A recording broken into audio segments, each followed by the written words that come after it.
ნუკლეოფილობა მარტივად რომ ავხსნათ, ეს არის ნაერთის იონის ან ატომის უნარი ზედმეტი ელექტრონის ან ბმის გაცემისა. შესაბამისად, ნუკლეოფილებს უნდა ჰქონდეთ ეს ზედმეტი ელექტრონი ან ბმა. ზედმეტი ელექტრონები კი აქვთ ანიონებს, ანიონებს კი მარტივად წარმოქმნიან ჰალოგენები. ყველაზე პირველი ჰალოგენი კი არის ფტორი. ფტორს ზოგადად უნდა ჰქონდეს 7 სავალენტო ელექტრონი, მაგრამ იგი იმდენად ელექტროარყოფითია, რომ იგი იტაცებს სხვის ელექტრონს და გამოსდის 8 ელექტრონი, შესაბამისად იგი ისრულებს თავის სავალენტო შრეს, მაგრამ ამასობაში მას ექნება უარყოფითი მუხტი, რადგან ელექტრონების რაოდენობა ბირთვში პროტონების რაოდენობას აღემატება. თუ დავაკვირდებით ჩვენს ჰალოგენებს, ასევე გვაქვს ქლორი, ბრომი და იოდი. მოდი ამ შემთხვევაში განვიხილავ იოდს, იგი მეხუთე პერიოდში მდებარეობს, მაგრამ ამის მიუხედავად მას აქვს იგივე თვისებები, როგორც ფტორს.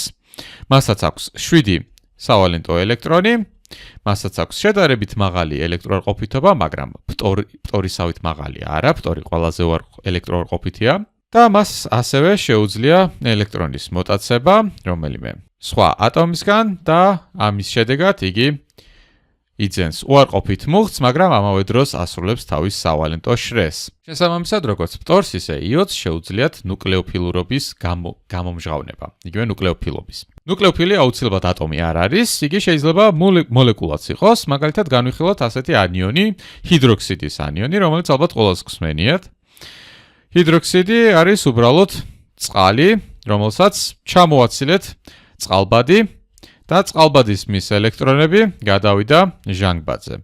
შედეგად კი ვიღებთ ჰიდროქსიდის ანიონს და გამოიყოფა პროტონი, ანუ წყალბადის კათიონი, რომელიც სხვა წყალს უკავშირდება და წარმოქმნის ჰიდრონიუმის კათიონს. ამ შემთხვევაში გვაინტერესებს ჩვენი ჰიდროქსიდის ანიონი, რომელსაც აქვს ზედმეტი ელექტრონი. ახლა მოდი გადავიდეთ ნუკლეოფილობაზე და შევადაროთ ამათი ნუკლეოფილობა. ეს ოდნავ რთული შესაძლებელია და დამოკიდებული არის თუ როგორ გამხსნელში გვაქვს ჩვენი ანიონები. გამხსნელი ამ კუთხით შეიძლება იყოს ან პროტონული, ან აპროტონული. პროტონული გამხსნელი მაგალითად არის წყალი, რადგან მას შეუძლია წყალბადის გაცემა.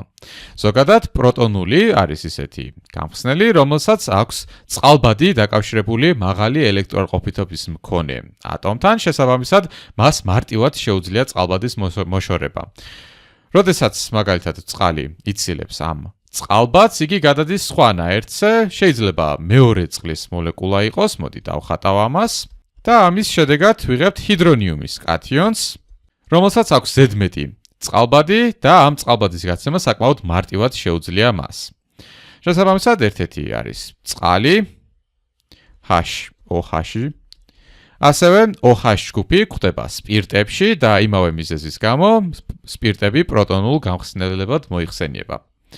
აპროტონული გამხსნელის ერთ-ერთი მაგალითი არის მაგალითად დიეთილ ეთერი, სადაც ცენტრში გვაქვს ჟანგბადი და ორივე მხარეს ამ ჟანგბადთან არის დაკავშირებული ეთილის ჯგუფები. CH2, CH3 და აქაც გვექნება CH2, CH3.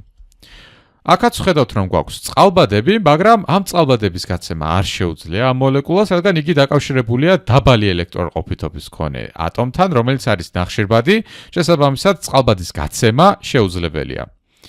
თუ დავაკვირდებით ჩვენს პერიოდულ სისტემას, ნახშირბადი არის უფრო მარცხნივ ვიდრე ჟანგბადი, ვიცით რომ ელექტროარყოფითობა იზრდება ასე, მარჯვნივ და ქვემოდან ზემოთ, მარცხნიდან მარჯვნიდან ქვემოდან ზემოთ. შესაბამისად, ნახშირბადს უფრო ნაკლები ელექტროარყოფითობა აქვს ვიდრე ჟანგბადს და ვერ იცილებს წყალბადს ისე, რომ ელექტრონები თავისთვის დაიტოვოს. მოდი ახლა თვითონ ნუკლეოფილები განვიხილოთ. როდესაც გვაქვს პროტონული გამხსნელი, თუ გვაქვს ფტორი ჰალოგენის ანიონად, იგი ურთიერთქმედებს ჩვენს პროტონულ გამხსნელთან. რადგან ვიცით რომ ჟანგბადს აქვს ბევრად უფრო მაღალი ელექტროარყოფითობა ვიდრე წყალბადს, მას აქვს ნაწილობრივ უარყოფითი მუხტი, წყალბადს კი აქვს ნაწილობრივ დადებითი მუხტი. ვიცით რომ უარყოფითი და დადებითი მუხტები ერთმანეთს მიიზიდავენ, შესაბამისად გვაქვს ასეთი ურთიერთქმედება ფტორს და წყალბადს შორის, წარმოიქმნება ეგრეთ წოდებული წყალბადური ბმა და რადგან შეიძლება გქონდეს რამდენიმე წყლის მოლეკულა ამ ფტორთან დაკავშირებული, იგი შემოისაზღვრება ამ წყლის მოლეკულებით და ნაკლებად შეუძლია თავისი ნუკლეოფილური ბუნება გამოამჟღავნოს და შევიდეს რეაქციაში, მაგალითად ნუკლეოფილურ შეტევაში. მისგან განსხვავებით, იოდს ელექტრონები, სავალენტო ელექტრონები აქვს ბევრად უფრო დაშორებული. მოდი ცოტა გავაზვიადებ და ასე დავხატავ. მას აქვს დაშორებული სავალენტო ელექტრონები, რადგან იგი არის მეხუთე პერიოდში, შესაბამისად მას აქვს 13 ორბიტალი და 13 ორბიტალი ნიშნავს, რომ უფრო დაშორებული იქნება ყველაზე გარე ორბიტალის ელექტრონები, როდესაც ფტორი არის მხოლოდ მეორე პერიოდში, შესაბამისად მისი ელექტრონები ბევრად უფრო ახლოს არის ბირთვთან და უფრო შეტყუპებულია ერთმანეთთან. ამის გამო წყალს უფრო უჭირს მთლიანად შემოსაზღვრა ამ იოდის, იგი უფრო წყლის მოლეკულები უფრო დაშორებული იქნება. მართალია, რომ წყალბადური ბმები წარმოიქმნება წყლის წყალბადსა და იოდის ანიონს შორის, მაგრამ რადგან დაშორებულია, მას ბევრად უფრო ნაკლები ეფექტი აქვს და შესაბამისად უფრო მაღალი ნუკლეოფილური ბუნების არის ჩვენი იოდის ანიონი.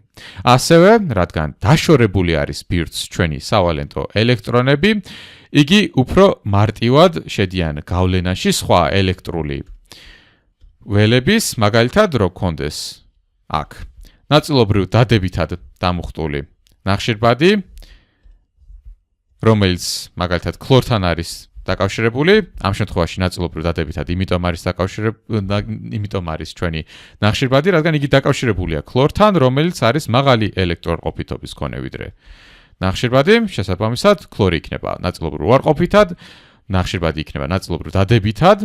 ვიცით, რომ ნაწილობრივ დადებითი მუხტი მიიზიდავს ნაწილობრივ უარყოფითს, იგი ასევე იმოქმედებს ამ გარე სავალენტო შრის ელექტრონებზე უფრო მარტივად ვიდრე ფტორის სავალენტო ელექტრონებზე და რადგან უფრო მარტივად იმოქმედებს მასზე, უფრო მარტივად მოწყვეტს მას და მარტივად შექმნის ბმას ნახშირბადთან.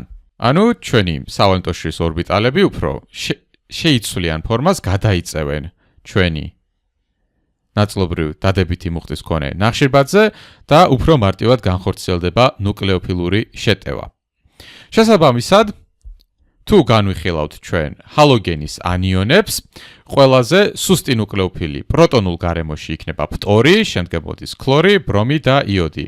ანუ პროტონული გამხსნელების დროს ნუკლეოფილურობა იზრდება ზემოდან ქვემოთ. ანუ ყველაზე ძლიერი არის იოდი, შემდეგ მოდის ბრომი, შემდეგ მოდის ქლორი და შემდეგ ბოლოს მოდის ფტორი. ყველა არის ანიონი, რა თქმა უნდა. ახლა მოდი გადავიდეთ აპროტონულ გამხსნელებზე, სადაც არ გვაქვს ჩვენი მასტაბილიზებელი ეფექტი გამოწვეული ამ წყალბადური ბმებით. რადგან არ გვაქვს ეს მასტაბილიზებელი ეფექტები, უფრო არასტაბილური იქნება ჩვენი ფტორის ანიონი და რადგან ფტორმჟავა უფრო სუსტი მჟავაა ვიდრე იოდმჟავა, მისი შეუღლებული ფუძე უფრო არასტაბილური იქნება, ანუ ფტორის ანიონი უფრო არასტაბილური იქნება ვიდრე იოდის ანიონი და უფრო მარტივად შევა რეაქციაში, რადგან უნდა რომ უფრო სტაბილური გახდეს. შესაბამისად, აპროტონულ გამხსნელებში პირიქით არის ნუკლეოფილურობა ჩვენი ჰალოგენებისთვის იზრდება ქვემოდან ზემოთ აპროტონული გამხსნელის შემთხვევაში. შესაბამისად, ფტორი იქნება ყველაზე ძლიერი, ფტორის ანიონი იქნება ყველაზე ძლიერი ნუკლეოფილი აპროტონულ გამხსნელში, მისი არასტაბილურობის გამო. შემდეგ მოდის ქლორი, რადგან იგი უფრო სტაბილურია, შემდგომ მოდის ბრომი და ბოლოს მოდის იოდის ანიონი. და თუ რატომ არის უფრო სტაბილური იოდის ანიონი ვიდრე ფტორის ანიონი, ესეც უკავშირდება ჩვენი ანიონის ზომას. გარეშრეზე ელექტრონები უფრო შორს არის ბირთვიდან და რადგან უფრო შორს არის, ვიცით რომ რადიუსი თუ უფრო მეტია, შესაბამისად წრის და სფეროს შემოწირულობა და ასევე მოცულობა უფრო დიდია, შესაბამისად ელექტრონებს უფრო დიდი ტერიტორიის დაკავება შეუძლიათ და რადგან უფრო დიდი ტერიტორიის დაკავება შეუძლიათ უფრო დაშორებული არიან ერთმანეთთან და რადგან უფრო დაშორებული არიან ერთმანეთთან, მით უფრო ნაკლები ძალა წარმოიქმნება ერთმანეთ შორის, მით უფრო ნაკლები არის განზიდვის ძალა და შესაბამისად უფრო სტაბილურია.